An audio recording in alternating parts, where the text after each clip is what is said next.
ओडिशा रे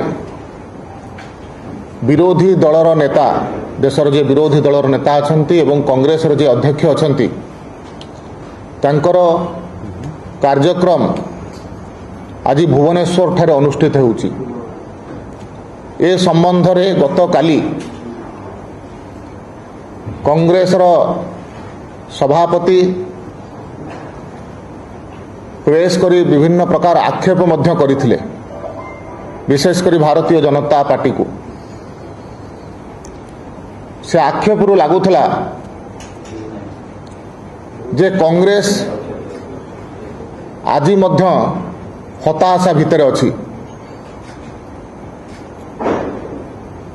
कांग्रेस आज ओडिशार साधारण जनता ठारू दूरे जाइछि। प्रति निर्वाचन रे तार परसेंटेज ऑफ वोट दिन को दिन कमी कमी चली। देश में गत तीनोटी साधारण निर्वाचन रे कांग्रेस तार सांसदों संख्या 3 अंक मध्य पहुंचाई पारि नाही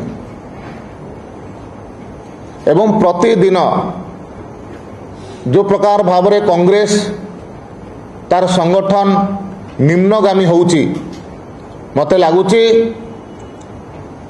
ये संविधान बंचाओ समावेश नुह, ये कांग्रेस निजर अस्तित्व को रक्षा करने पाई कांग्रेस बंचाओ समावेश करने पाई जाउची। कांग्रेस गणतंत्र कथा कहब, निजे काछ घरे रही अन्य को पत्थर फिंगिबा सदृश कांग्रेस जदि गणतंत्र कथा कहब, जदि गणतंत्र को किए हत्या करिछि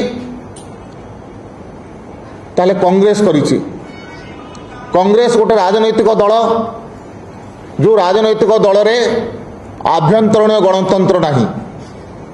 आमे जदि स्वाधीनता परवर्ती अवस्था रे देखिबा, नेहरू को समय रे बाप झीओंकर दल कांग्रेस दल हैला।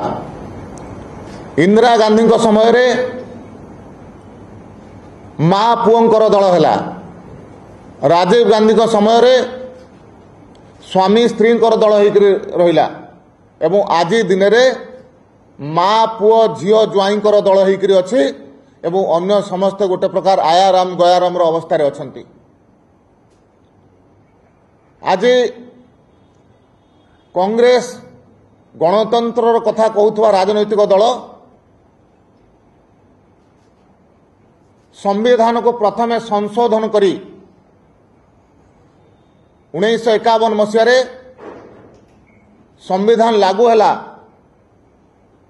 1950-51 मसीह रे लागू हैला। ता परवर्ती अवस्था रे प्रथम संशोधन कांग्रेस करिथिला एवं आमे देखिचु जे 1975 मसीह रे देश रे इमरजेंसी जारी करी संविधान कंठरोध करिथिबा राजनैतिक दल होउची कांग्रेस। से समय रे 5 थर संविधान संशोधन कला, जो समय रे समस्त विरोधी दलर नेता मानकु जेल भितर बंदी कर रखिथिला। समस्त राष्ट्रीय नेतृत्व मानकु जो माने कांग्रेस को विरोध करुथिले समस्त को जेल भितर बंदी करिकरी कौन सी प्रकार चर्चा आलोचना न करिकरी संविधान को समाने बदलैले। 42तम संशोधन रे संविधान रो मुखबंध को मध्य छाड़िले नहीं, मुखबंध को मध्य बिना चर्चा आलोचना रे परिवर्तन करिथिबा राजनैतिक दल होउची कांग्रेस। 1986 मसीह रे शाहबानो केस रे सुप्रीम कोर्ट रो राय को परिवर्तन करिथिबा राजनैतिक दल होउची कांग्रेस। आज मध्य जी आसुचंती विरोधी दलर नेता जी होइचंती श्री राहुल गांधी कैबिनेट रो सदस्य से नथिले। भारतर संविधान अनुसार कैबिनेट होउची सबुठारु बड़ नीति निर्धारक संस्था। कैबिनेट रो अध्यादेश को ସାମ୍ବାଦିକ ସମ୍ମିଳନୀ କହି ନନସେନ୍ସ କହିକିରି ଫାଡ଼ିକିରି ଫୋପାଡ଼ିଥିବା ବ୍ୟକ୍ତି ଆଜି ସମ୍ବିଧାନର କଥା କହିବେ? କେଉଁ ଅଧିକାରରେ ସେ ସମ୍ବିଧାନକୁ ଅପମାନିତ କରିଥିଲେ ସେ କଥା ସେ ପ୍ରଥମେ କହିବାର ଆବଶ୍ୟକତା ଅଛି। ସମ୍ବିଧାନକୁ ଅପବ୍ୟବହାର 100 ଥରରୁ ଉର୍ଦ୍ଧ୍ୱ ଥର କଂଗ୍ରେସ 356 ଧାରାର ଅପବ୍ୟବହାର କରି ଭାରତ ବର୍ଷର ଗଣତନ୍ତ୍ର ଉପାୟରେ ନିର୍ବାଚିତ ହୋଇଥିବା ବିଭିନ୍ନ ରାଜ୍ୟ ସରକାରଙ୍କୁ ବରଖାସ୍ତ କରି ଗଣତନ୍ତ୍ରର ହତ୍ୟା କାମ କଂଗ୍ରେସ ହିଁ କରିଛି।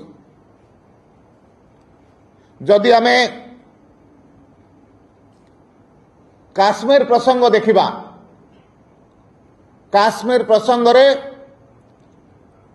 ତତ୍କାଳୀନ କାଶ୍ମୀରର ମହାରାଜା ହରି ସିଂ ଭାରତ ବର୍ଷ ସାଙ୍ଗରେ ବିଲୟ ପାଇଁ ଚୁକ୍ତିପତ୍ର ସ୍ୱାକ୍ଷର କଲା ପରେ ମଧ୍ୟ शेख अब्दुल्ला सहित बेसी श्रद्धा करी बा ता सहित कौन से सांठ गांठ करी काश्मीर समस्या को बढ़ई थिबा एवं परवर्ती अवस्था 370 35 ए लागू करिथिबा राजनैतिक दल मध्य कांग्रेस से कारणरू समस्त देशीय राज्य रो समस्या समाधान हैला पर मध्य काश्मीर को आज कांग्रेस समय रे गोटे विवादित प्रसंग करागला एवं आज से कारणरू काश्मीर किछि अंश पाकिस्तान द्वारा अधिकृत होकर रहिला। जदि आमे सरकार दृष्टि देखिबा, आज नरेंद्र मोदी सरकार अच्छी देश रे ओडिशा को भरपूर समर्थन आर्थिक दृष्टि हो किंतु अन्यान्य विकास काम ओडिशा को भरपूर समर्थन करुछंती। या पूर्वरु मनमोहन सिंह सरकार थिला, ओडिशार किछि सांसद मनमोहन सिंह को पाखु जाइथिले ओडिशार किछि प्रोजेक्ट नहीं करी किछि ओडिशा संबंधित किछि विषय नहीं करी से समय रे मनमोहन सिंह उत्तर थिला पैसा कौन गछरे फलुची ओडिशा को देदेवी। तो ओडिशा प्रति मानसिकता होची प्रकार।